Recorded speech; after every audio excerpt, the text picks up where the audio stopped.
Nothing Wrong with Orange and Blue Podcast. Big Mile High, Broncos country. What's up, everybody? Welcome to the Nothing Rhymes with Orange and Blue podcast with this week's special guest host, Glenn Hauser of the MHRT Podcast. How you doing, buddy? Usually I have to call 911 to talk to you, so this is nice. Yeah, well, you know, my number hasn't changed in years, so. Anyway,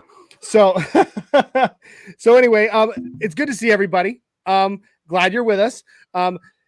Before we get into it, we're going to have another guest this week. Isaiah couldn't make it. Kind of sad. It's kind of weird. And, you know, I can't stand it when he's not here with us. I miss my buddy. But Glenn obliged to step in, and we're going to have a lot of fun today. We've got a kind of a cool plan for this show that's a little bit different than anything we've done so far. And it's going to be a lot of fun. No doubt about it. I'm really looking forward to it. Got my notes. So if you see me looking down, it's not that I'm trying to not stare into Johnny's eyes. I've got some. Hey, Glenn, no one would blame you. Anyway. Yeah, I know. I'm sorry. It's intoxicating. So anyway, real quick before we start, we've already got our number one fan in the house, Dave Glassman. He says Mile High 5. We'll get to that in a minute. Broncos brethren. Our boss man, Mundungus Creevy's in the house. Quest for 1,000. We'll get into that in a minute as well. Dave Glassman also says we're 8 up from last week. So yeah, we're doing pretty good. And Shadow Jacker also in the house from MHRT Tonight, right? Yeah, Shadow, what's up, buddy? Or it's after dark. MHRT after dark. My bad. Sorry, Jack. Sorry, Shadow. My bad, buddy. How high? Mile high. So, hey, it's good to see everybody that's in here so far. If you haven't already, all right, we need you guys to please like, subscribe, share, comment, all right? Give us a like. The most important one right now is to subscribe, all right? It's important to us. We're currently on the quest for 1,000 subscribers. All right, so we need those subscribers, guys. Give us those subbies. The best thing you can do for us right now, send out some shares. Okay, you go ahead and subscribe yourself. Wrong thing. There it is. Send out some shares. Get it out to your friends. I guarantee anybody on here who's a Broncos fan has at least one other Broncos fan who's a friend, right? Send it to them. Let's build this community. Let's build this family. We call her on this show. I call them the NRW crew. All right. And we want they all want to be part of the NRW crew. They just don't know it yet. It's up to you to make sure that they figure that out. Okay. And then comment, help us drive the show along. You can follow us at MHRT Podcast. Wrong side. There we go. MHRT Podcast on Facebook, YouTube, Twitter, and Twitch. We go live every Sunday at 6543. You put them where they go. If you don't know, well, get a book, read a book. Okay. 6543 every Sunday we go live. All right, hit that after you've subscribed. Again, I'm going to say it. Subscribe. Maybe one more. Subscribe. Hit that notification bell afterwards. That way when we go live, you automatically know right that minute, hey, Nothing Rhymes with Orange and Blue is live right now. MHRT is live right now. Let's go. You can follow us on Facebook at Nothing Rhymes DB4L. That is Denver Broncos for life. That is this show's Facebook page. And you can follow us on Twitter at Nothing Rhymes with 2 underscores. That's our Twitter. You can follow me at Broncos_Viking. You can follow my buddy Glenn over here at Glenn Hauser on Twitter. All right. And you can also find Isaiah, who's not here right now, at Word Over World with 2 underscores. But you know what? He's not here right now. So, So between the countdown, the opening, and that speech, we literally have 4 minutes left of the pod tonight. So we better get to it. Thanks, Glenn. I've got it up from. I'm letting your wife know to check on you after. Make sure Johnny's still getting oxygen here. Oh my gosh. All right. So without further ado, I'm going to bring on our special guest for the day. This is a buddy of mine and Isaiah's who served with us in the Army, and he's still active duty Army, fresh back from Germany. He has spent the last 3 years, Michael, in Germany, and he is back living near me and Isaiah again here in Tennessee. So he asked if he could come on the show, and it's an absolute pleasure for me to introduce my friend Michael Yost, the Trash Panda. Hey. You can follow. Wait, hold on. You're muted. Give me a second. Try wait a minute. Oh yeah, you need to unmute yourself. Look down. Can you see yourself? Yeah, we're good. All right, cool. So what's going on, everybody? My name is Michael Yost, also known as the Damn Trash Panda on Twitch. Right now, I'm actually sitting right across from one of my best friends, Johnny. He's right over there. He's right over there. I'm a Twitch streamer right now. It's really going self-promo because I'm on Twitch. You want to come by, stop by anytime. I am a huge Broncos fan. Johnny got me in 2015. I never watched football growing up. I'll be 100% with you. Just wasn't with it. So that was the Yost. There you go. Talk shadow comment. Hang on. We have some really bad feedback, Michael. Yeah. That's what I'm saying. I'm gonna meet me. Okay, Glenn, real quick. Can you hear Michael since he's in the room with me? Can you hear him okay through my microphone? Michael, talk. Yeah, I'm pretty sure he could. It's faint, but here, hold on. It's better than I can make that better. Hold on. Watch this. Try it out. How about now?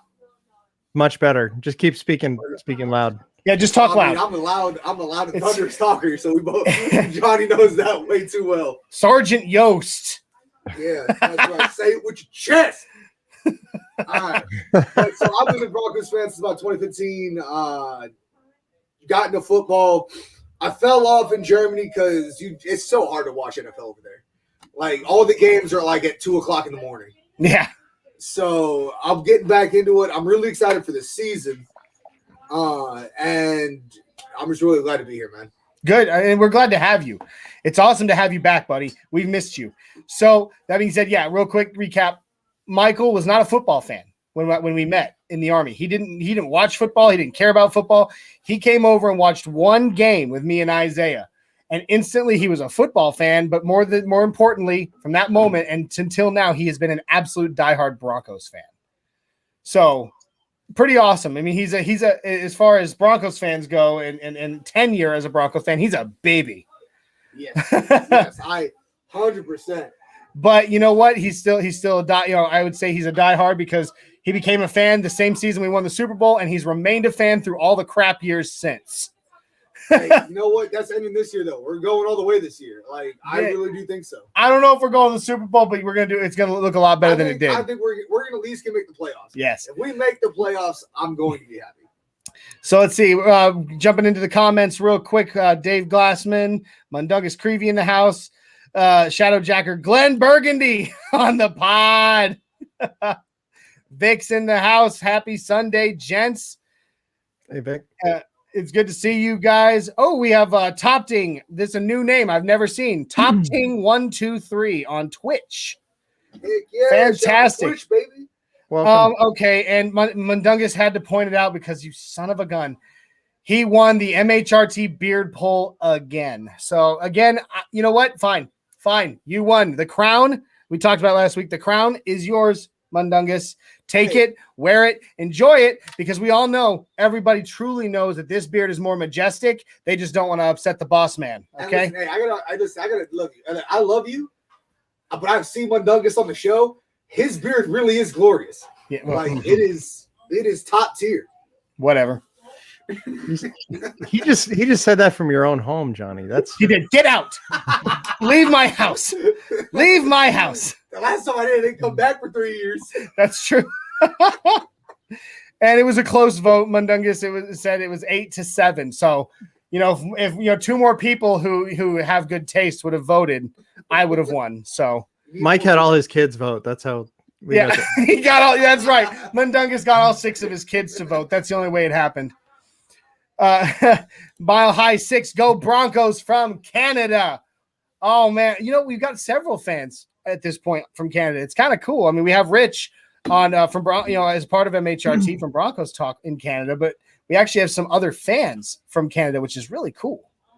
I think anyway. So, and Mundungus says, Glenn, you need a sword too. I think we all need swords. I know. When I saw that, I was looking around to see if there was anything I can grab, and yeah, right. The foam finger is probably like the closest thing. Glenn's gonna go find himself a sword, y'all. I don't have a sword. Gary Neighbors comes in saying, "Go Broncos, number 1." Couldn't agree more with you, Gary. Couldn't agree. Oh, there it is. There you go. That is the biggest foam finger I think I've ever seen, Glenn. This is vintage, man. Look at. That's wicked, dude. Actually, when I was a kid. Speaking of vintage, I don't have it up here with me right now, but really quick, kind of cool. My grandmother was clearing out her house this week because she's moving. And she's been sending me all my grandfather's Bronco stuff that she's been finding. Or not all of it. She's been splitting it between the grandkids. But she's been sending me some cool stuff. And the towel, it's a little like hand towel that was handed out at the inaugural game at Invesco was in the box. So like awesome. Actually says on their inaugural game, Invesco Field at Mile High. I was like, this is so freaking cool. Like, that's pretty sweet. Yeah. Yeah, it was pretty sweet to see that. I'll have to bring it on one day. And then there was also a t-shirt. I don't know if you remember this because you're old. Which is why I was invited tonight. Yeah, I know. Well, it is. No, actually, honestly, it's because I was sick and tired of having Mundungus on the show. I don't bragging about that beard. No, the other thing that was in there, it was back when the I don't know what year it was given out, but it was another one of those freebies given out at the stadium. And it was when the Seahawks were still in the AFC West. And it has like a big old turkey in the middle with the no slash. Like the Ghostbuster sign. And it says, Turkey Hawk Hunters or something like that on it. I don't know what year it was given out. I know it's old. I know it was at least the 80s. But I thought that was pretty cool too. So some pretty cool vintage stuff I've gotten in my possession. Definitely going to be a nice addition to the man cave. Absolutely. So hey, that's been fun. We have Mobad. Oh snap! Mobad's in the house. Damn, I am late. Sup, y'all? Mobad in the house. What's up, buddy? It's good to see you. I hope little Mobad is doing pretty good. And what's up, Mo? We love you, buddy. Mo, you didn't miss much. You just missed Johnny hyperventilating. It was no big deal. Not at all. I have out of breath. Listen, I had a person describe my energy recently to me as SpongeBob SquarePants getting soaked in cocaine water. So, I have a lot of energy. SpongeBob. Anyway, all right, guys. So hey, let's go ahead and let's get down to it. The plan for the show today, it's kind of a fun one. Isaiah and I kind of started this last week.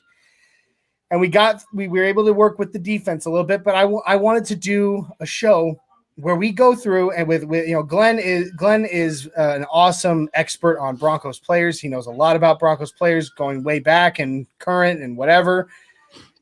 And we're going to discuss positions, and we're going to pick a team, offense and defense. We're going to pick a team by building a Broncos team of all past and present Broncos players, the best of the best, to a Denver Broncos dream team. If we could build the dream team of Denver Broncos players together from all eras, that's what this is going to be. I think it's kind of cool.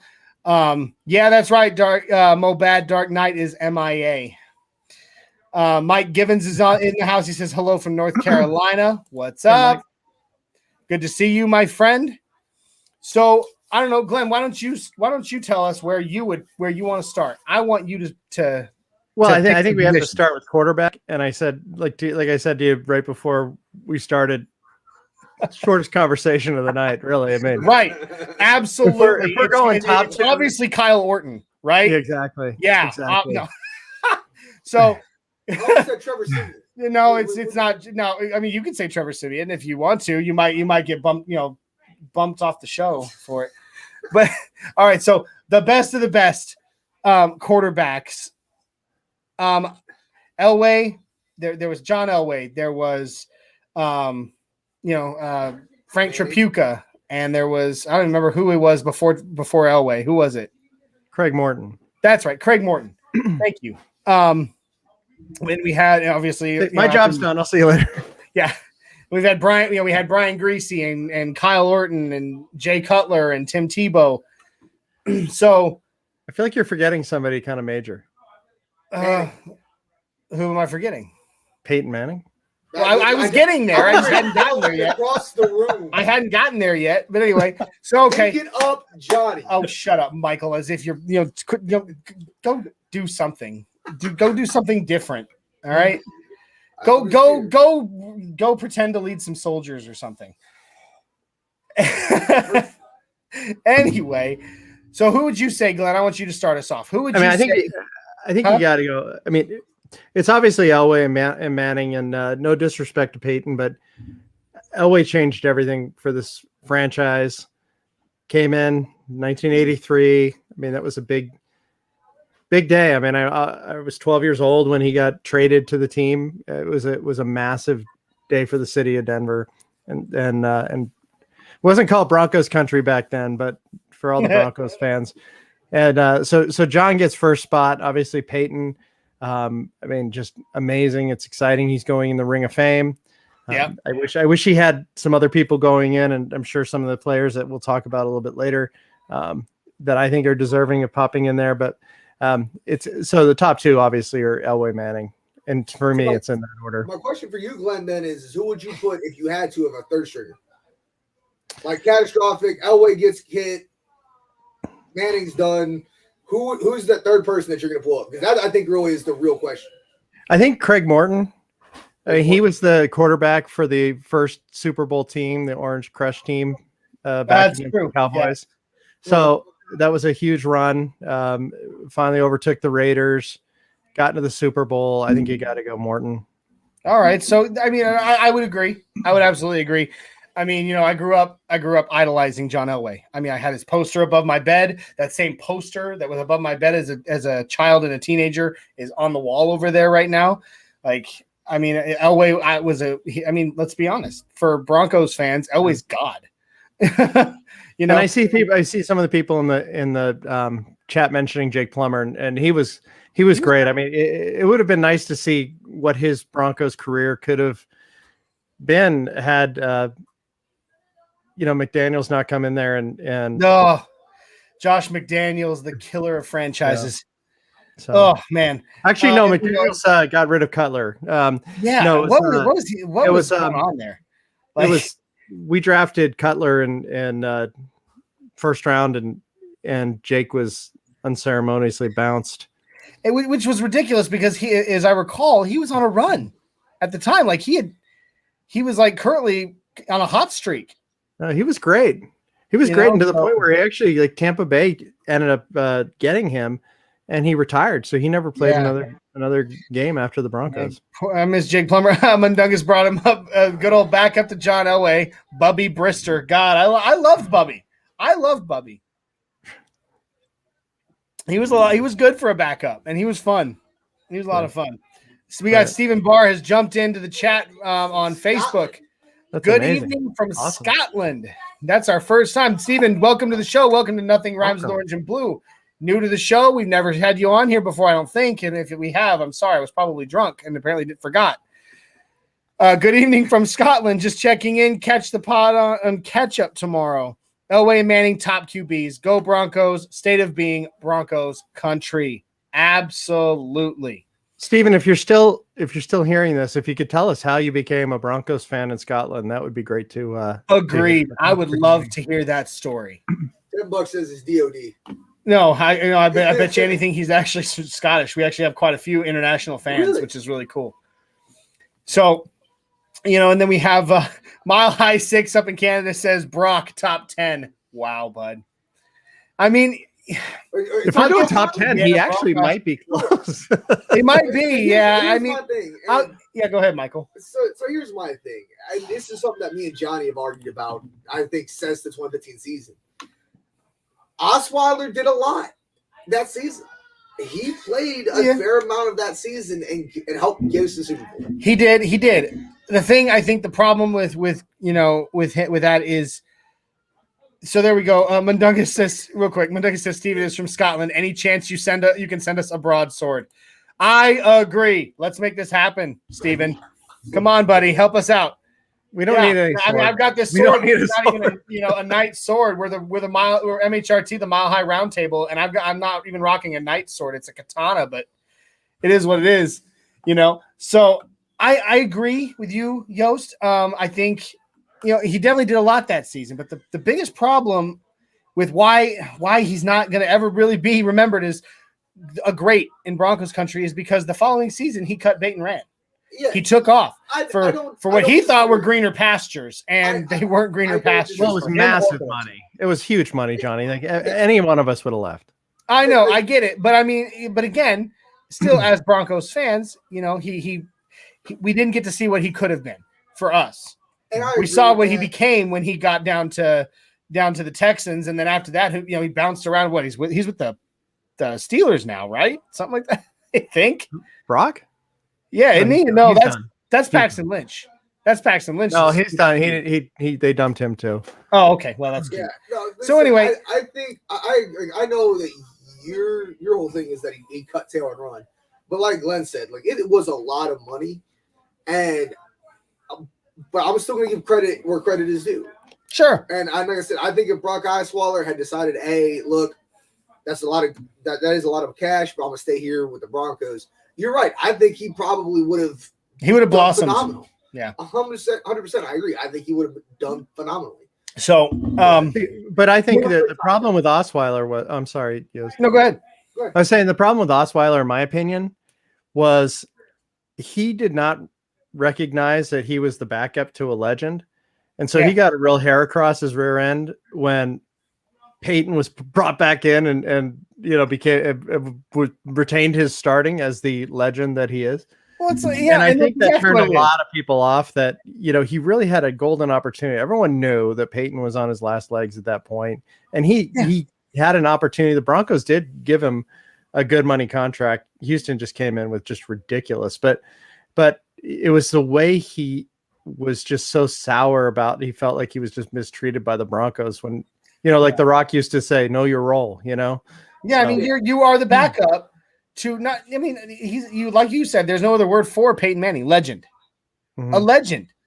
He's in my opinion. I'm sorry. I'll always say Peyton Manning's the GOAT. I mean, Tom Brady's awesome at football. He's not awesome, but he's awesome at football. But Peyton Manning is Peyton Manning. But it is what it is. Moving. He cut bait run and he did his thing and it didn't work out for him, and I'm sorry for him.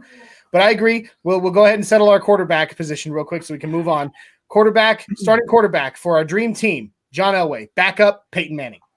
Absolutely. Because that's what we're going to do. We're going to do a starters and one backup per position. The only reason I brought up a number 3 is because everybody knew it was going to be Elway and Manning. Yeah. Like there's no question. There's no question. There's no question. The real question is, hey, who do you pick for? Real quick, we'll jump back into the comments before we move on to another position. Dave Glassman wants to know, Glenn, is that vodka or gin? Be honest. If this were either one of those, I wouldn't be, awake much longer. That comes later, Dave. That comes later. Our good friend, another member of MHRT from up in Canada, our friend Richie Rich. Freaking I'm meeting here. What's up, Rich? It's good to see you, my friend. We have another on Facebook, another new face that I don't recognize on this show. So welcome, Yolanda Antrim. She says, "What the hell?" But he got to win. So I think you're talking about. I would assume Osweiler. Dude, just be happy you got a championship, right? You got a Super Bowl ring, Brock. Yeah, absolutely. Mundungus wants, real quick before we move on to the next position, wants to argue for Manning. This is his argument for Manning. Elway was in Denver for 16 years, so there is nostalgia, but Manning is number 2 QB of all time in the NFL. Elway is in the top 10. So yeah, you know what? Just because he made that point, I'm gonna swap it out. My opinion on this, I'm gonna go Manning over Elway, just because we're trying to build a dream team. Like if you were trying to build a dream team to win, I'd pick Manning over Elway. I don't see. I get so Glenn has given Elway. I'm gonna agree with Mundungus on Manning because he did make that point, and I agree with him on that. So now how about Michael? You break the tie. I think Elway or Manning for starter. I think I'm with Glenn. You're with Glenn? Because here's how I look at it. Football overall itself changed drastically between LA and Manning. And it's changed drastically since. Both. And it will continue to. Yeah. But Elway was just such a tough dude.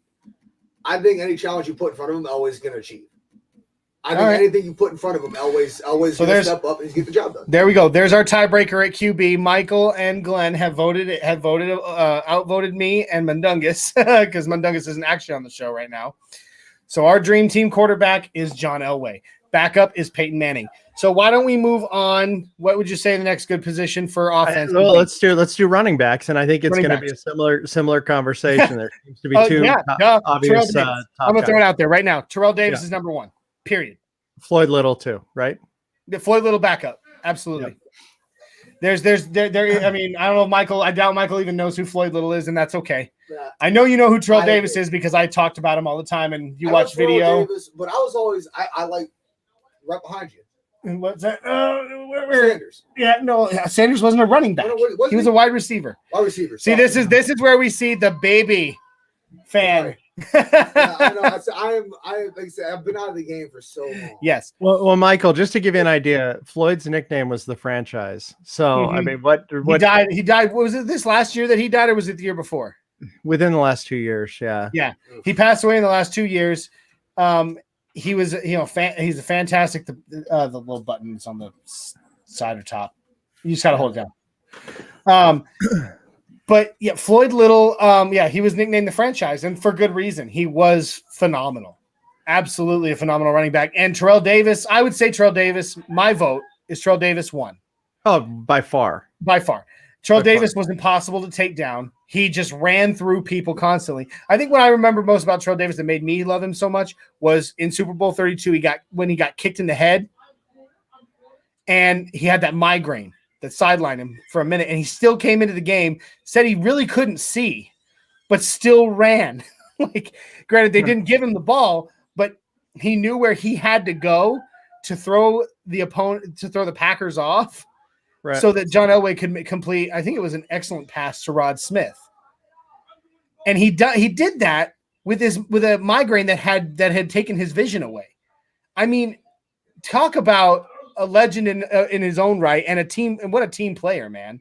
Well, a Hall of Famer, incredible stats in the postseason. Absolutely. A 2,000-yard season, and really his career was derailed by a collision from one of his own teammates. I mean, that was terrible. Tragic, As far as like the other guys in contention, and Dave mentions Clinton Portis, and I thought about him too.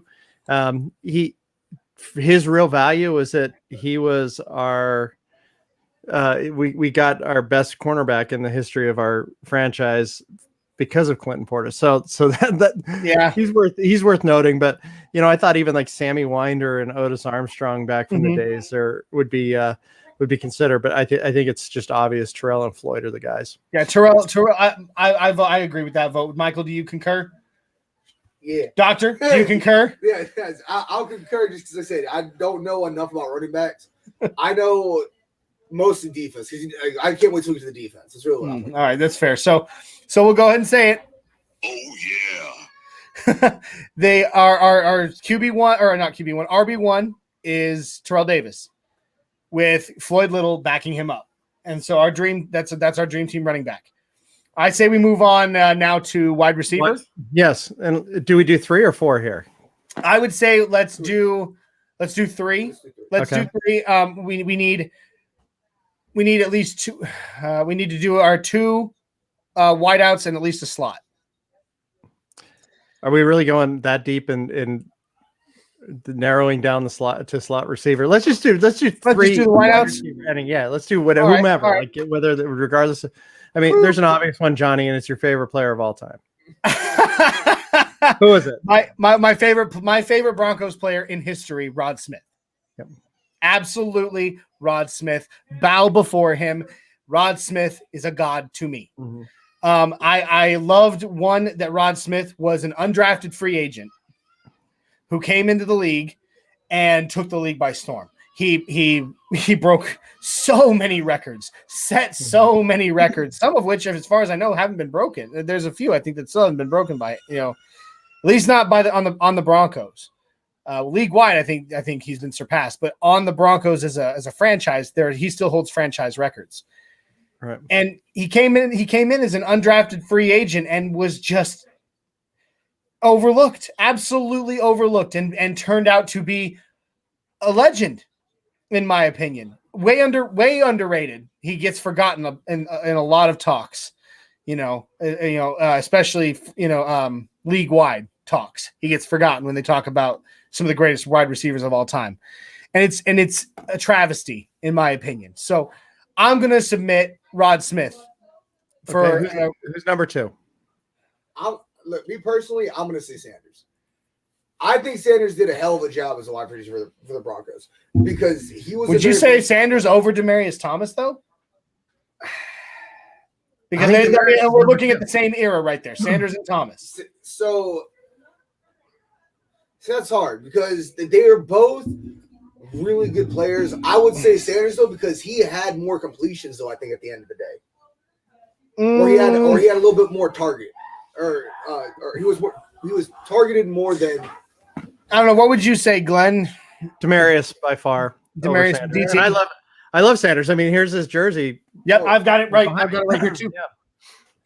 But I think I agree. If you had to pick between the two, looks like we lost Michael for a minute. It looks like he'll be back in a minute. So it's just me and you for now, Glenn. That's all right. I think if I would agree with you behind the couch.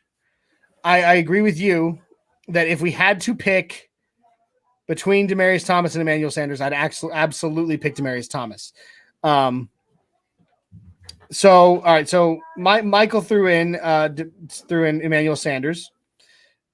You and I voted Demaryius Thomas, but would you still submit a name over those two? No, those are my top 2, and then for number 3, I'm kind of in a. Well, let me give my honorable mention because my all-time favorite player is Steve Watson, number 81. I have to mention Steve. I think he was a tremendous wide receiver from 79 to 87, caught everything. I think he should be in the Ring of Fame personally.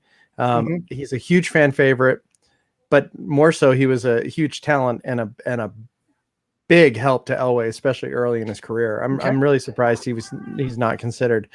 But other ones for contention, you got to talk about Rick Upchurch back in the day, Lionel Taylor. That was going to be my honorable mention. I know. I had to drop it. You know me so well, my friend.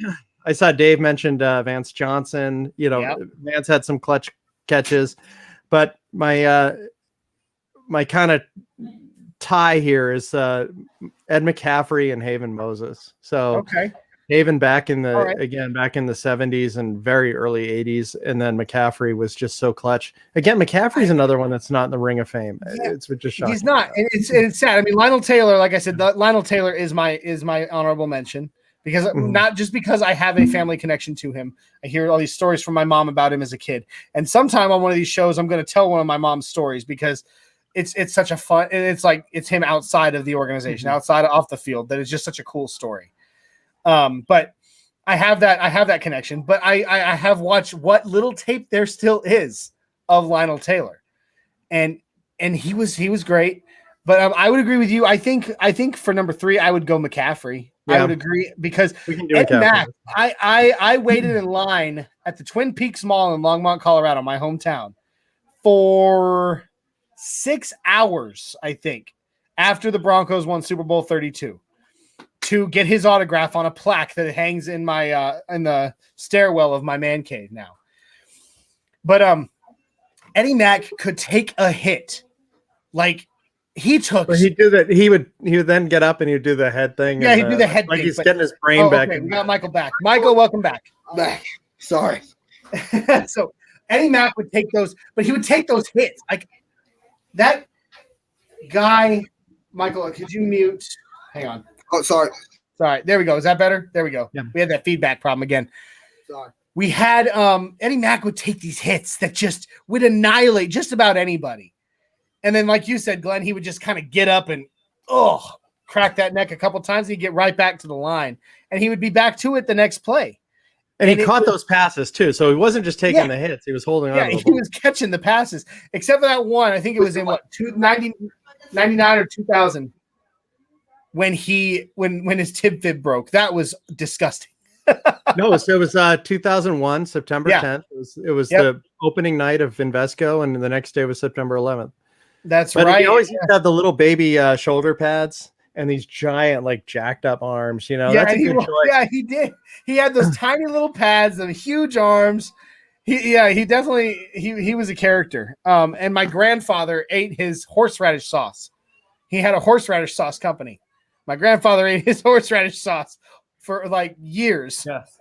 Over here on the top there, those are Ed's End Zone O's. It's like Cheerios, but anyway. There you go. Why don't we see what some of the people in the in the comments think? We've heard KB82 in the house. What's up, Ken? Rod Smith, Demaryius Thomas, and Eddie Mack. So yeah, he agrees with us there. Watson, I've heard Eddie Mack in this house once and many a time. Yes, Eddie Mack. I mean, and he fathered one of the best running backs in at least currently in this generation. And Christian McCaffrey is an animal. And good job, Eddie. Good job, buddy. Dave Glassman says Watson was the McCaffrey of the 80s. I love Watson. He caught everything. He was amazing.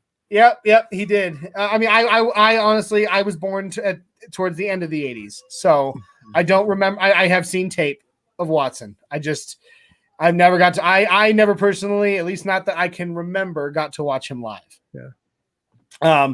Shadow Jacker talks about Wes Welker in the slot. For when he was with us, Wes Welker was one heck of a little animal. I mean, when I say little, he was little. He was a little guy. He's little. He's probably 5'8". He was really little and wore a helmet that was made for a giant, but dark helmet. Yeah. Shadow just asked me a question. Okay. It's at the bottom. Okay. I don't know if you. All right. Yeah. Tell us real quick. Outside of the Super Bowl, what's your favorite Broncos moment? So I'm gonna tell. So I just want to tell you real quick. We're gonna wait until we get to the corners. I'll throw my name in there it is. Yep. Because it's that player. All right. So we'll get there. We'll get there. We'll get there. All right, so and KB82 actually changed his vote, Glenn. He said actually Rod Smith, Demaryius Thomas, and Brandon Marshall before we traded him to the Chicago Bears. Yeah. I wish Marshall could have stuck around a little longer in Denver. I really do. I believe we would have seen a lot more out of him if he had stuck in Denver instead of heading off to Chicago. Right. So, but all right. So ultimately, though, my vote still follows the same. I think wide receivers: Rod Smith, Demaryius Thomas, and Ed McCaffrey. We made Mundungus mad. How's that? He said, "How dare you leave off Eddie Mack?" I did not leave off Eddie Mack. He was our third. What are you talking about? He's our third, Mundungus. He's our third. It was KB82 that changed his vote to Brandon Marshall, not us. I still say Eddie Mack. So, all right. So there we go. So far on our offense, we have our starters are John Elway, Terrell Davis, Rod Smith, Ed McCaffrey, and Demaryius Thomas. Usually Mundungus gets this wound up over Chili Mac. But not the Chili Mac MRE. Yeah. See, that's a whole other ballgame. That's what the real men are made right there. Those that eat the Chili Mac MRE and have the nerve to do it. Hey, what MRE you got? Chili Mac, give it. No, my favorite was this of the last 10 years of the Southwest beef and black beans. It's all about the chicken chunks and buffalo. Anyway, buffalo chicken, buddy. All right, so let's move on. We've got our wide receivers. We've got our running back. We've got our quarterback. Tight end. Who is our starting tight end? Michael, why don't you throw out a name right now if you remember any of the tight ends? Tight ends. Honestly, the only tight ends I remember are probably from the 2015 season. Okay. Wait, so Owen Daniels and Virgil Green. Yeah, you're just out. You're out right now. No, we're not even going to talk. You're just out of this conversation. Those are the I just mentioned Virgil Green before Shannon Sharp. Yeah, well, remember, Glenn, Isaiah and I converted Michael to Broncoism in 2015. He has not grown up studying Broncos history and all that stuff. So no, I know. I can't. So my expertise lies, or my opinion is I enjoy defense more than I enjoy offense. All right. So That's my thing. So since that's your thing, you already said it, Glenn. So I'm not even going to. Shannon Sharp. Yeah. Like he's Shannon Sharp. He's a legend in his own right in Broncos country. He's a legend in the NFL. He's gone on to host numerous shows on for what, ESPN and Fox. Was he ever on Fox Sports? He's on Fox now, I think. Yeah, I think he is. You're right. So yeah, I mean, he's a legend in his own right. And Shannon Sharp, I think Shannon Sharp had a big mouth, man. he really said Clarence Clay honorable mention. Yeah, Clarence K. Yeah. So my number 2, because we haven't had an illustrious lineup of tight ends, quite honestly, is Riley Odoms, back from the 70s and early 80s. Okay. Riley was massive. Look up Riley Odoms, Odoms, and another guy left off Ring of Fame, and I don't understand it. I want to research, Glenn, because I don't know. I don't know what the criteria and how the voting goes for Ring of Fame. Yeah. Some years they've had multiple people, and this year they've had one. The year before they only had one. So it's like, yeah, I mean, I don't know. I agree with KB82 on this one. Me personally, Julius Thomas. And here's why. I like Julius Thomas because of what he did with Peyton Manning in 2013. He just, no doubt, he had hands. He was decent. He was a decent run blocker. He was okay in the pass block, but as far as having hands, Julius Thomas, just for some reason with Peyton Manning, there was a connection. And I believe he, with Peyton Manning as our number 2 QB and John Elway being John Elway, I think Julius Thomas would make a great number 2 for a tight end. You can do Julius number 2. He's another one. It's like, what could have been had he stuck around? He got just when we get some of these, like, these young studs that look like they're going to be something, and they are. I mean, he was one of the 5 offensive players that had 10 touchdowns or more that year. That was fantastic. I recall he got a massive contract with Jacksonville. So yeah, it was. I recall him getting in the end zone. Peyton, I think it was a slant pass. I think it was a quick slant, center of the field in the end zone from Peyton, and he ran up next to the goalpost. And it was, I don't remember where it was. I know it was I believe it was an away game. But he got in the end zone and he looked up at the fans as he's by the goalpost.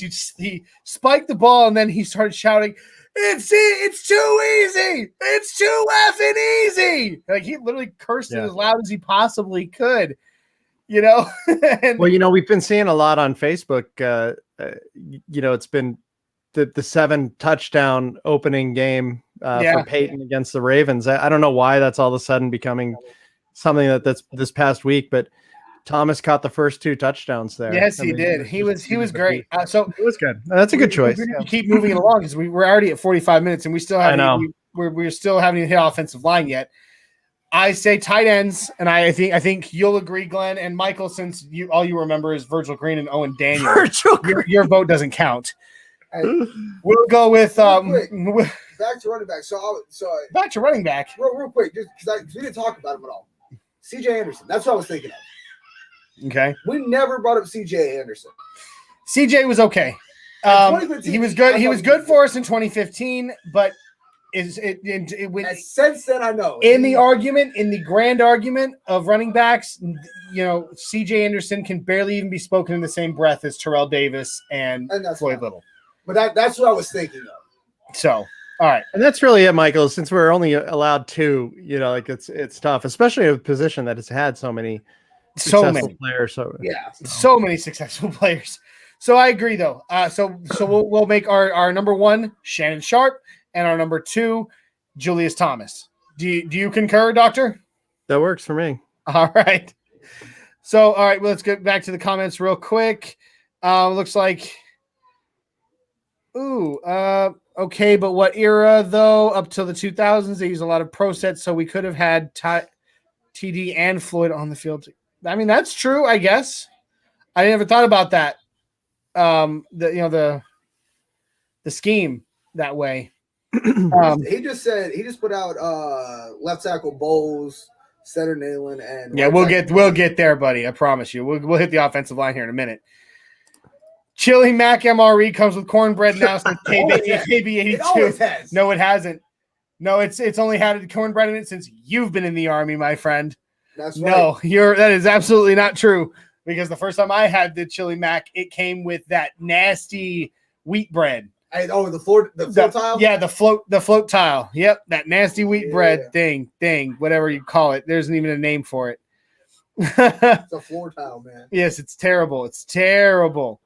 So, all right. So thank you, KB82, for some more Army nostalgia. Even though Michael there is still in.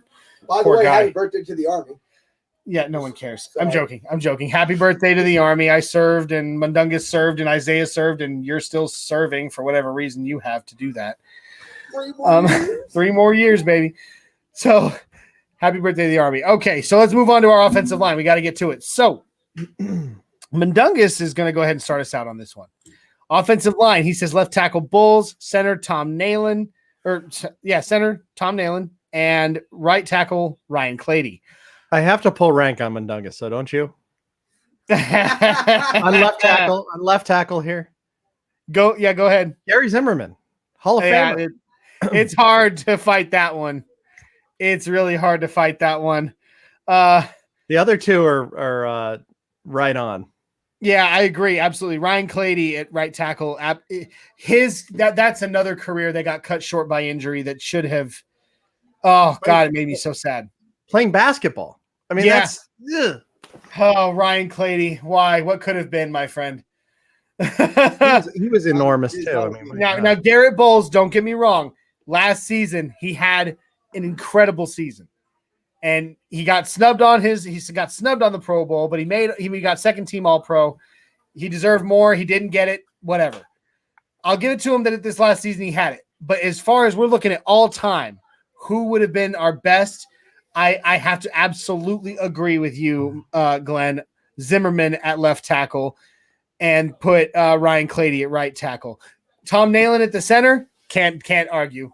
I can't argue there at all. Shadow Jacker says, Yost, what jersey are you repping? Is that Kill-A-Keeb? It is, and that's what he was talking about earlier, buddy. When we get to the cornerbacks, he's got his favorite, and he'll talk about that.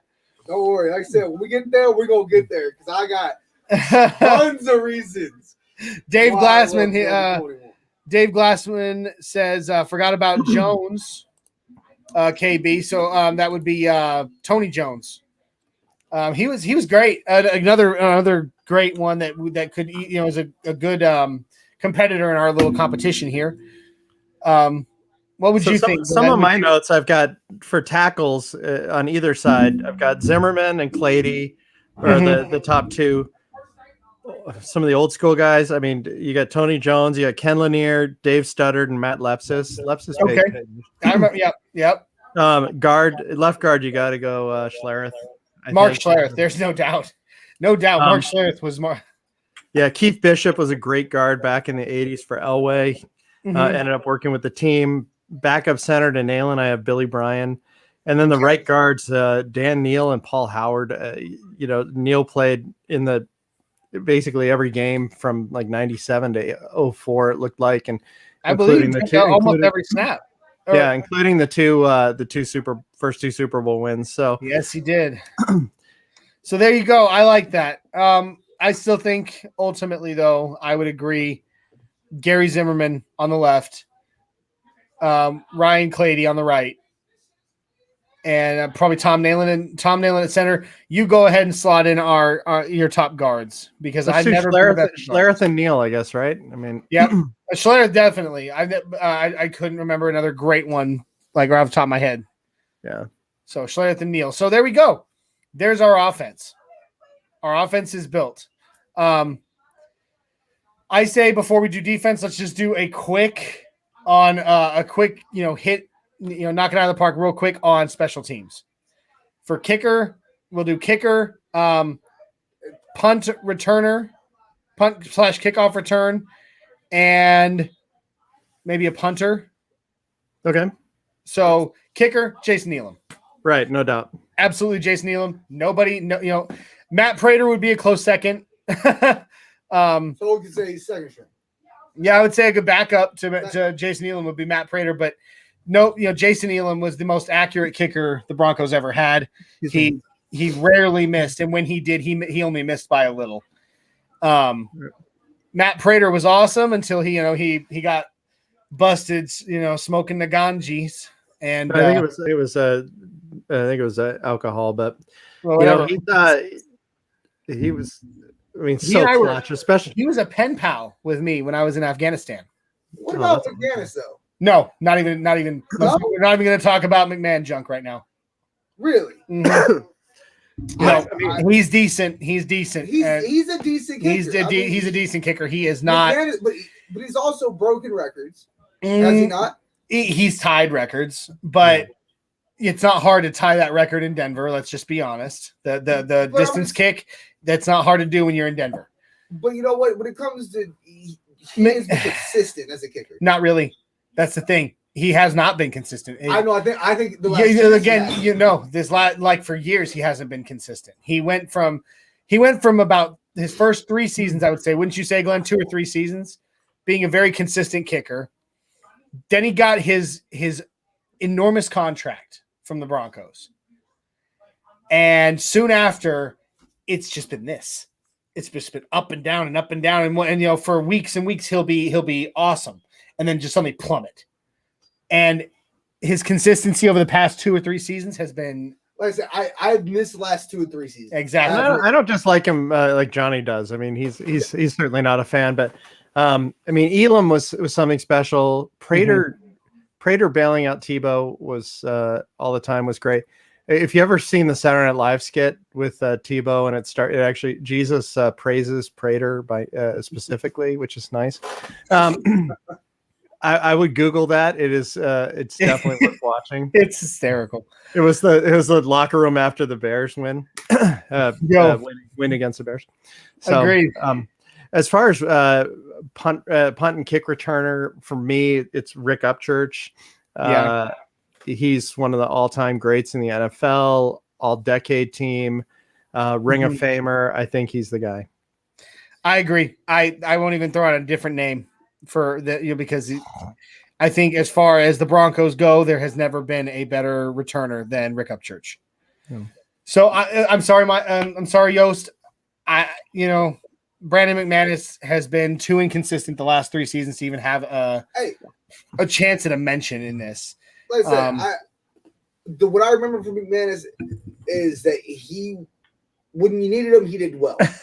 Right. That's what I remember. And Glenn, I do have to say this. I have to make a mention of Glenn, you sharing the video. I think it was you or Boggins sharing the video of McManus chugging the beers at the Nuggets game. And I laughed so hard because all I could think was, so it was too dangerous for you, union rep there to be at, organized team activities. It's too dangerous, but you can be in the stands full of thousands of strangers chugging beer. I don't know. See, I loved that personally, and it just made me think of the whole Bakhtiari and Aaron Rodgers. Bakhtiari's like chugging it. I mean, and then he goes to Rodgers, and Rodgers like getting there. And so here are the Nuggets are down 2 games to nothing. They're getting smoked in this one. Crowd is going berserk. And did you see like the security guard trying to like get him to stop? It's like, yes, really? I mean, we can't have this moment. Just So anyway, fun. All that aside, on special teams, we have Jason Elam as our kicker. Rick Upchurch is our returner. Who would we slot in for punter? Because I want to pick a punter that was good at pinning them deep. The best punter they've ever had is Tom Rowan. Yeah, I agree. I remember Tom Rowan, and he was fantastic. I remember he was a master of the backspin. He really was able to like place it right at the 1 yard line, and it would do that crazy little backspin bounce. I think you're thinking of Todd Sauerbrunn. Actually. I might be.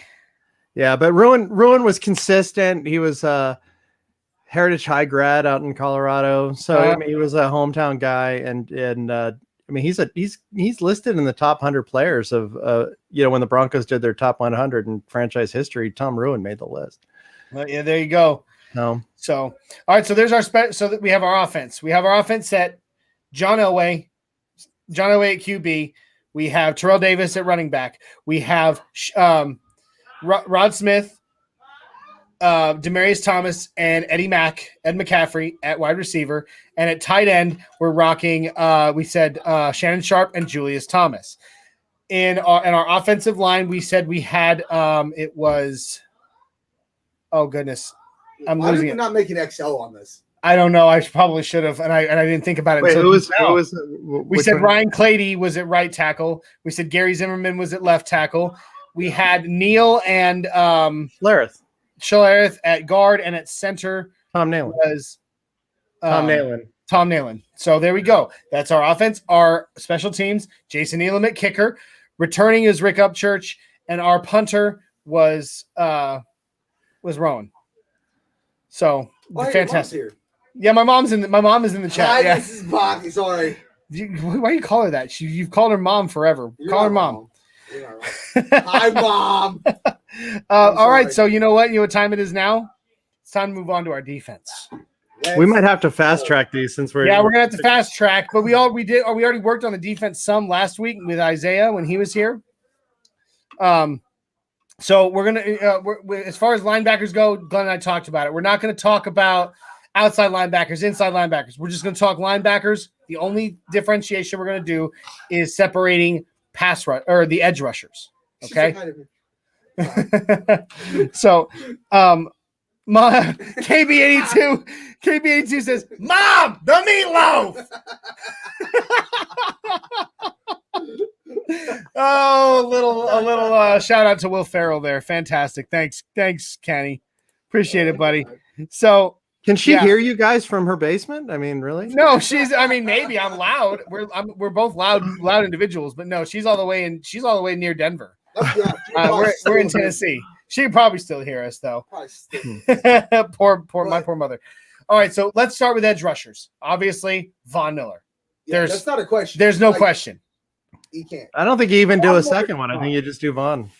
Well, I think Vaughn and D. I think we'll go with a tandem that played together, and that's Vaughn and DeMarcus Ware. Yep, that's exactly what I was going to say. I mean, think about the impact Ware had. He played 3 seasons. I mean, unreal. 3 seasons, but he had such a heavy impact on the team. Oh, amazing. And so I think we, without even arguing, without even naming any other names, because you can't name competitors. No, above them. You can't. No. So a set of edge rushers that actually played together at the same time, and that won a Super Bowl 50, whether you wanted to admit that or not. We're talking Von Miller and DeMarcus Ware. So I really do think that when teams went against Von Miller and DeMarcus Ware together, they knew they were in trouble. They were scared. They were scared because those are two guys that were just vicious on the field. I think Bradley Chubb is up and coming big time, 100%. But he's still not DeMarcus Ware, and he's still not Von Miller. But Ware also got Von on the right path, which is agreed. He changed his life. So they're still best friends from what maybe not best friends, but they're still very close to this day. From what I understand. So all right, so you can Vaughn had his pass rusher summit in Vegas this weekend, and Ware was there. That's so was right. Malik Reed, by the way. That's right. I forgot about that. Chubb probably didn't attend, I'm sure. No, not being injured, I'm sure. So let's pick 4 other linebackers then. Okay. Forget edge rushers. So edge rushers out, linebackers. Bill Romanowski. Oh no, he wouldn't make my top 4. He wouldn't? No. All right. One of my least favorite players of all in team history. No. But, number one. Sorry, number 1 is for me Randy Gradishar, biggest Hall of Fame snub. Carl Mecklenburg. I was gonna say that was my next one. Carl Mecklenburg. He's another guy that should have consideration for the Hall of Fame, and they kept switching him to all these different positions, so he had so much impact at all these different in these different sets. And so he didn't get the stats at one particular position. But I mean, he albino rhino. Yeah. He came the same year. He was a 12th round pick in 1983. Same year as Elway arrived, and same year Kubiak got drafted, by the way. I actually somewhere it's in a box in a case, very well protected in my attic, and it needs to go up somewhere in this man cave when I can finally find it. I have a Carl Mecklenburg rookie card. Awesome. Yeah. Pretty cool. That's awesome. That was my next one. I liked Romanowski though. I did. I liked him. I thought he was a difference maker when he needed to lay a hit. Dirty or not, it was the 90s. It was the 90s, Glenn. Like the whole AFC West was dirty back then. So just low class, dude. I still can't stand that guy. But I can say, I'm a baby when it comes to Broncos. You are a baby when it comes to the Broncos. You're like my teacher, right? Yeah. And to hear Glenn just go, not even my top 4. You know what you're talking about. Like, but look at the comments. Look at the comments. I know Shadow is not happy with Shadow's not happy. Dirty Bill, come on. And Shadow, I thought you were my bestie. Romanowski slander. Shadow. I'm sorry. Look, Bill, Dirty Bill. No matter what you want to say about him, he was a difference maker. Gradishar's number, to be honest with you. And then my other two are Tom Jackson. Okay. Yeah. Another legend, great leader, tremendous player, and then Al Wilson. I would even submit Danny Trevathan. Maybe. Would you? He'd be hard to crack the top 4 with the linebackers we've had in this. It's true. It's true. I would submit him as an honorable mention then. Yeah, he could be on honorable. He could definitely make an honorable mention. So let's go ahead and say it. So I'm gonna go. I still love Romanowski. You're the host, so you're. I'm gonna say Romanowski's in the top 4. Obviously, we agree on the albino rhino Carl Mecklenburg. We agree on him 100%. There's no doubt there. So Carl Mecklenburg, Randy Gradishar. You got Randy Gradishar, absolutely. And what was the last one that you said? The other two I had were Tom Jackson and Al Wilson. So. Thank you, Al Wilson. I agree with Al Wilson. There you go. I loved Al Wilson.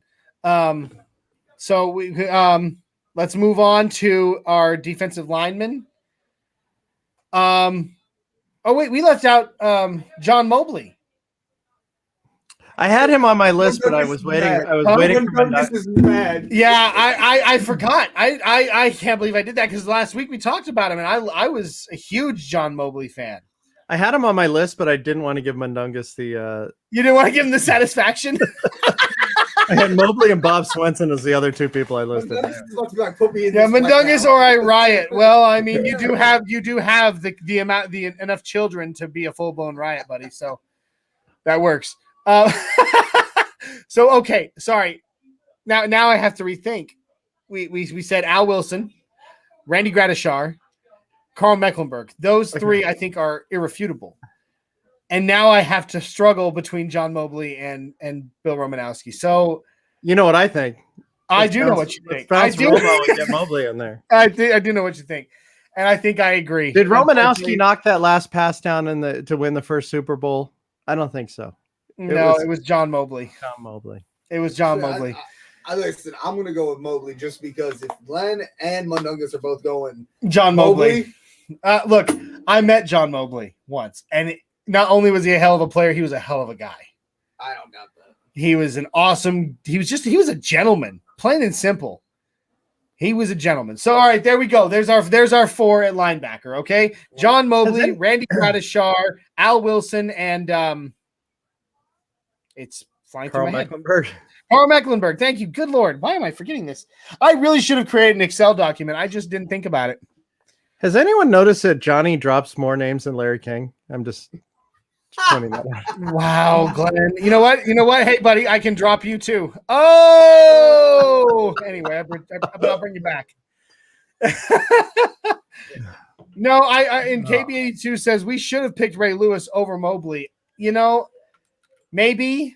I personally believe that if Mobley hadn't gotten hurt when he did, he would have given Ray Lewis a run for his money.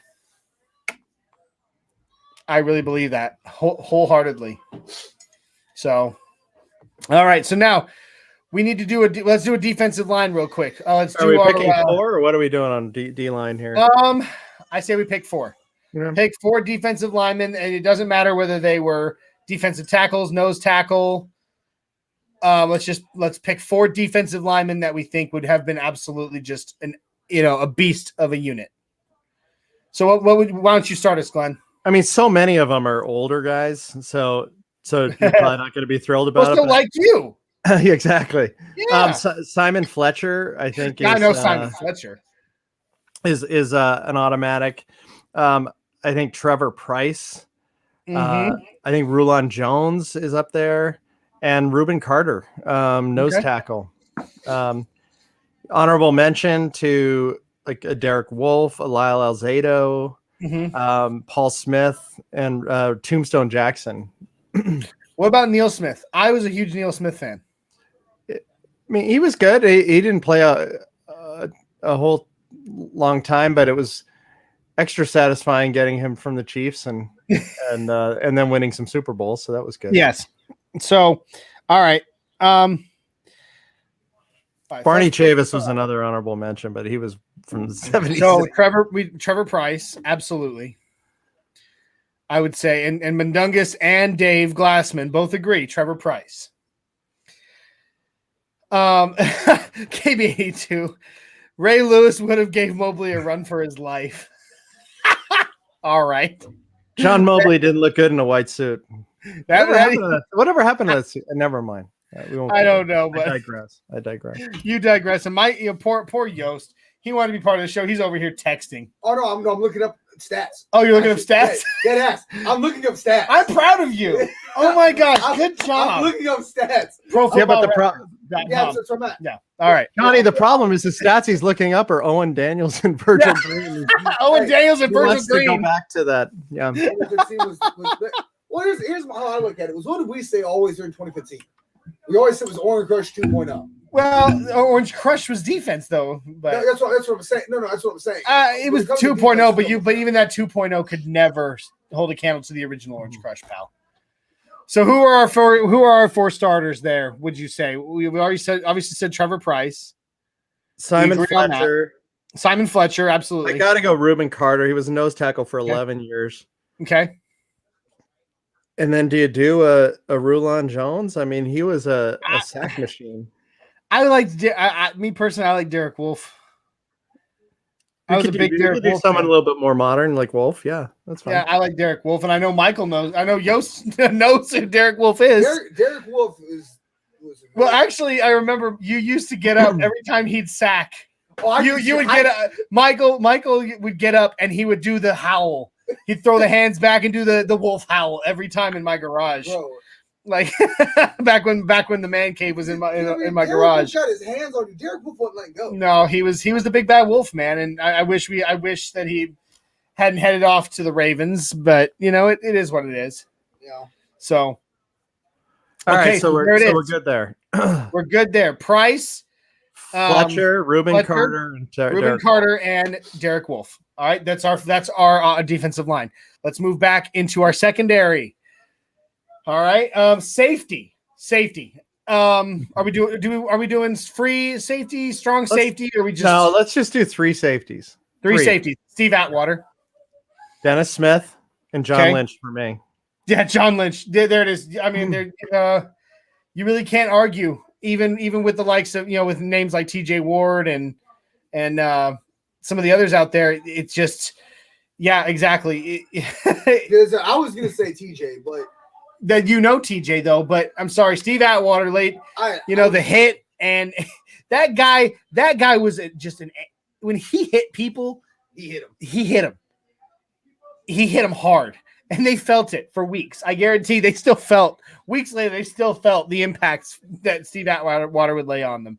And what's funny about that, he's one of the nicest guys on planet Earth. Like when you actually talk to him. Like I got to talk to him on a radio show back when Orange and Blue 760 was still a thing on iHeartRadio. I don't know if you remember that, Glenn.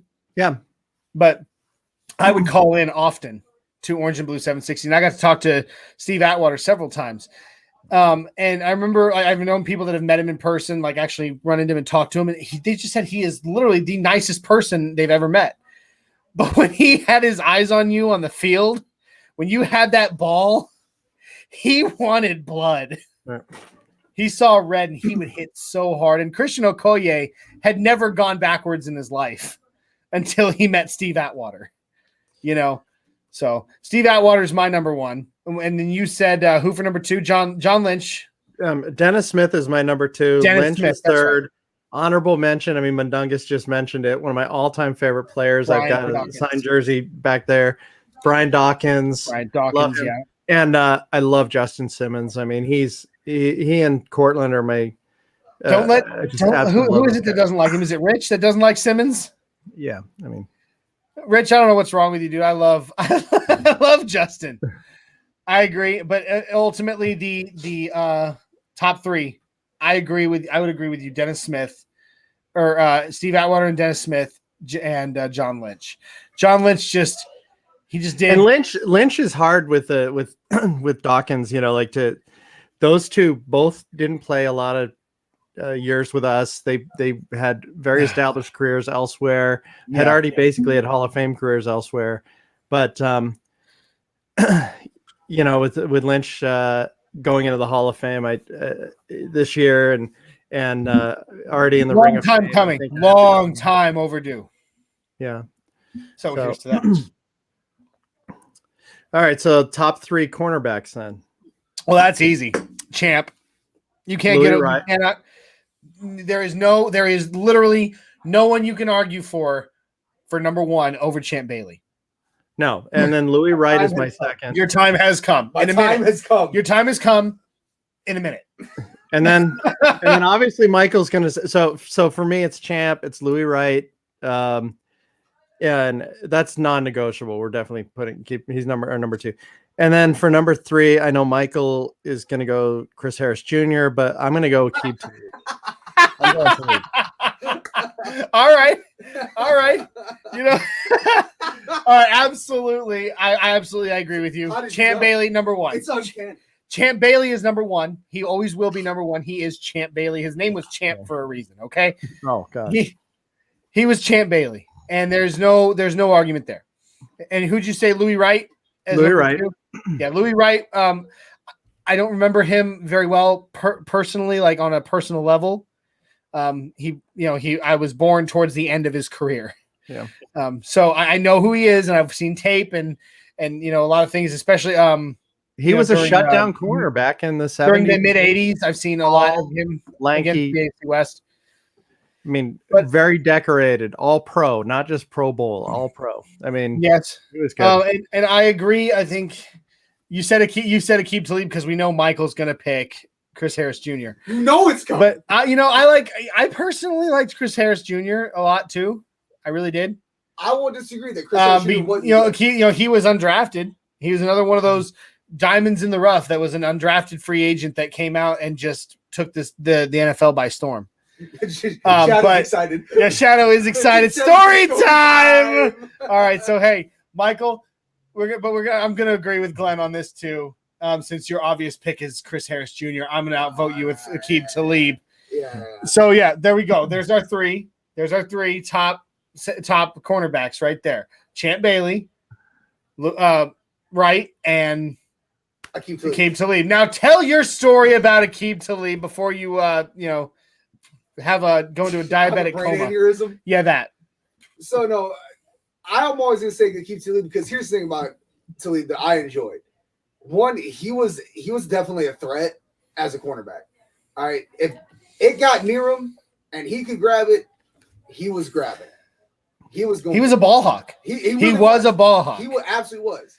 Also, I enjoyed the fact that he was 100% too big for his britches, and he had no care in the world. Can you tell that Michael was born in the South, Glenn? He was too big for his britches. Like that guy. I'm trying to keep it PG. So, he 100% was like, "I'm the greatest that ever is and ever will be." And he probably not, but that's okay. Oh, probably not. I would agree, but that's what he thought. And Shadow, my favorite story from the 2015 season, my favorite play ever was watching his 63-yard pick six against the Browns, because we were in the old man cave at your house, And the Browns, we were like, oh crap. Like, we're really about to let the Browns just score on us like this. Akeem comes up, snatches out the air. And if I recall, you looked at me at that moment because you had just bought I had just bought you that Aqib Talib jersey. Because, like I said, this is the year that Michael discovered his love for football and the year that I turned him into a Broncos fan. And instantly his favorite player was Aqib Talib. So I had bought him his first jersey as like a friend gift. Like, hey, you've joined the Broncos. Here's your first jersey, I got in that Aqib Talib jersey, and I remember you looking at me and being like, this would be a perfect moment for Aqib Talib to make a pick. Right now. And then, boom, it happened. It happened. He runs it back and just gets the pick six. I was like, this is the greatest day ever. It's against the Browns. He was a ball hawk and a necklace hawk. Oh, imagine your greatest day ever being in Johnny's garage. Anyway, listen, Glenn, before I bought this house, bought a house, I rented, okay? And it was a small house, and the only place that I had to build a man cave was the garage, okay? Those were the golden days. Like we had an old red couch that we found on the side of the road that we tossed in there. We had neon signs, and that's awesome. Yeah, we had a PT sign that we found on the side of the road on Fort Campbell that we put in there, and like we had Bronco stuff everywhere, but it was still a garage. There was no air conditioning. We had these ridiculous fans trying to keep us cool in the summer. But those were the good old days. Like, now obviously I've got this big, beautiful man cave. It's a loft above my garage, and I love it. But those were some good days, man. That's awesome. And that was the fun part about Talib. He wasn't just a maniac with an attitude, and he would go after everybody. I mean, just ask Michael Crabtree. But he would score.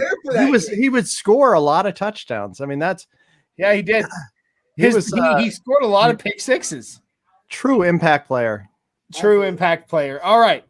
So, again, I really feel like I should have done an Excel spreadsheet for this, but we have built our team on offense. Our dream team, the Nothing Rhymes with Orange and Blue podcast. We'll go ahead and call it the MHRT Dream Team, All-Star Dream Team of the Denver Broncos. Quarterback, John Elway. Backup, Peyton Manning.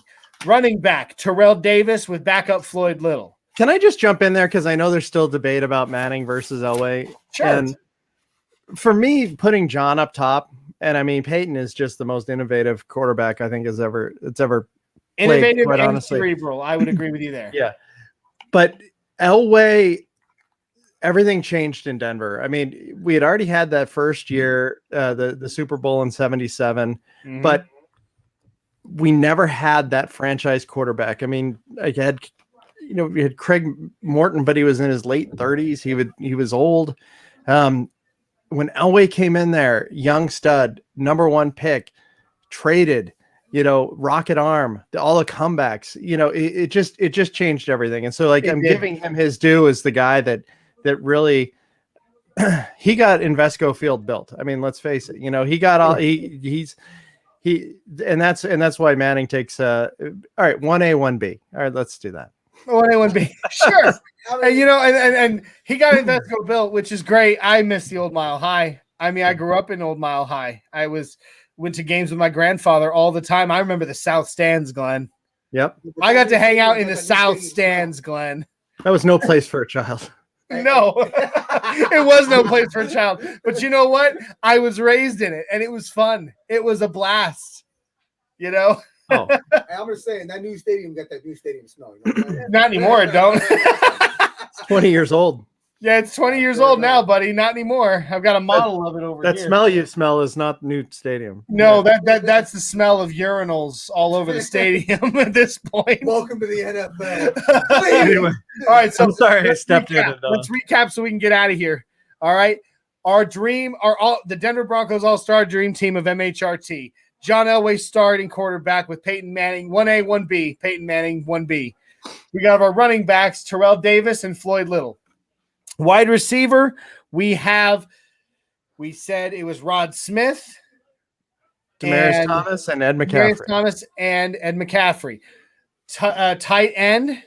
Who did we say for tight end, Glenn? Sharp and Julius Thomas. Shannon Sharp, Julius Thomas, and our offensive line, Ryan Clady, Gary Zimmerman, Schlereth, Neal, and Dan Neal.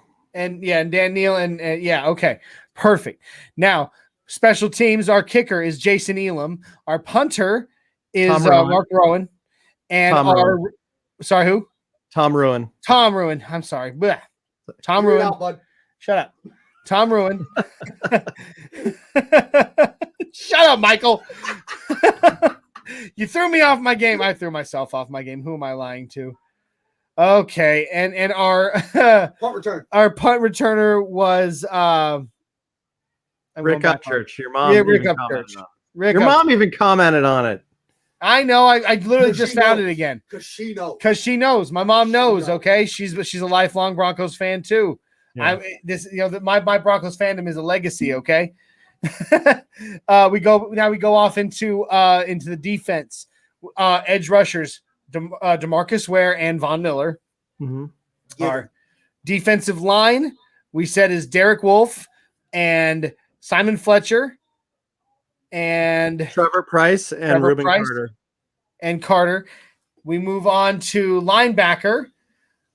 With Gradishar, Mecklenburg, Al Wilson, and John Mobley. There we go. That's amazing. I love it. In our secondary for safety, we have Steve Atwater, Dennis Smith, and John Lynch. And John honorable Lynch. mention Brian Dawkins. And honorable mention Brian Dawkins. I think he's on our practice squad. Weapon X is on nobody's practice squad. And for cornerback, we have Michael Aqib Talib. That's how he used to scream it every time he'd do something, that Michael loved. Aqib Talib. Aqib Talib. We said Champ Bailey and Louis Wright. Champ Bailey and Louis Wright. So this has been fun, guys. It's kind of fun reminiscing. It's a little bit different. There isn't a whole lot of Broncos news out there right now. We've reached the end of OTAs. All the storylines have kind of been exhausted. And until training camp starts next month, we're kind of, doing what we can to get by. So we had fun building the MHRT All-Star Broncos Dream Team. I'm the Trash Panda 1 on Twitter, or otherwise known as the Trash Panda on Twitch. My buddy Michael Yost, thank you for joining us. It's been a blast. And you will definitely be back, my friend. We'll get you learned. We'll get you learned good so that you can talk a little bit more about things other than post 2015. Virgil Green. We'll get you there. Start watching old tape. Let's see. Glenn will post the list on MHRT Facebook for everyone. Can you? And he asked you, hey Glenn, can you post that list on the Facebook page? So I'll have to get that going. I appreciate you taking those notes, Glenn, because I completely forgot to get any notebook paper or create an Excel spreadsheet for it. I meant to. I had a lot going on with my kids today, and it just kind of slipped my mind. So the dog ate my homework. Yeah, here we go. Yeah. Well, Welcome to my setup. I'll actually set it up. And Shadow Jacker, he's got a shout out for Yost. He says, Yost, got to come back on. I want to see the growth, bro. Thanks for the service, fellas, and continue service. How high? Mile high. That's right. Let's go. Shadow Jacker, Glenn, you're the best. Glenn's and Dave Glassman, Glenn's knowledge is unrivaled. Thanks, guys. I agree. But Douglas Glenn still sucks. I love it. I absolutely love it. I gotta keep him humble. This has been a blast getting to do this with Glenn. I've wanted thanks to for inviting me. Great. We've been friends now for a while, but it's nice finally getting you on my show. I hope someday I'm not working so I can be on your show someday. That'd be great. That'd be awesome. Thank you. For having me. So it's been a blast. Again, Michael, I'm going to go ahead and say goodbye to you so I can get our follow going. No, we can't because you have to be part of the Mile High Five, my friend. I'm going to drop this over people's faces. How about that? We're going to do it. We're going to drop this over our faces because why not? Here, I'm between. I'm right in between. Make sure you forgive us. Follow, like, subscribe, and share MHRT Podcasts on Facebook, YouTube, Twitter, and Twitch. We go live every Sunday at 6543. Do not miss our other shows. On Tuesday is Broncos Talk with a 6'10" Mexican and Richie Rich A at 7654. Also, do not miss our flagship podcast, MHRT Podcasts, on Thursdays at 7654. If you don't know where to put those times, go read a book. You can follow us on Nothing Rhymes DB4L on Facebook. That is this show's Facebook page. You can follow this show's Facebook page on Twitter at Nothing_Rhymes_. Give us those subs, guys. Give us those subscribers. All right. We really need it here on MHRT. All right. We are on, and unfortunately, my soundboard died, you guys. I'm really sad. I'm very sad about my soundboard dying. Moment of silence. Yeah, it's a moment of silence for this. Thank you. That's a dad joke if I've ever heard. Totally, one. Dude. Sorry. Fantastic. But let us not forget, we are on that quest for 1,000 subscribers. Share it out to your friends. Let's build the family. Let's build the NRW crew. Okay. It's been an absolute pleasure. If you like what you see, if you like what you hear, like, subscribe, share. If you want to listen to us after the fact, just audio only, you can find us at Nothing Rhymes, worangeblue.sounder.fm. But more simply, just go to any of the major podcast podcasts. What's the word I'm looking for? I totally had a brain fart there. Outlets, podcast mediums, Spotify, Stitcher, Google, TuneIn. I'm working on Apple right now as well. Go to those, search Nothing Rhymes with Orange and Blue or Nothing Rhymes Podcast. You'll find us. Guys, it's been an absolute blast and an absolute pleasure. And we must, as always, do the Mile High Five. My mother, Glenn, by the way, gives you a shout out for your retro thank cap. You, Mrs. Baki. I appreciate it. So it's been a good show, you guys. We've had a lot of fun doing this kind of unconventional thing. So let's end it now with our Mile High Five. Michael, I know you've watched the show long enough now that you know how to do this thing, right? Yeah, I gotta make sure I don't hit the ceiling. Yeah, don't hit the ceiling. You ready? Tear it up. Mile High Five! There it is. Glenn, thank you for joining us today, my friend. And we will see you on Thursday for the MHRT podcast. This it has been a pleasure, everybody. Thank you for joining us on Nothing Rhymes with Orange and Blue. We are officially out.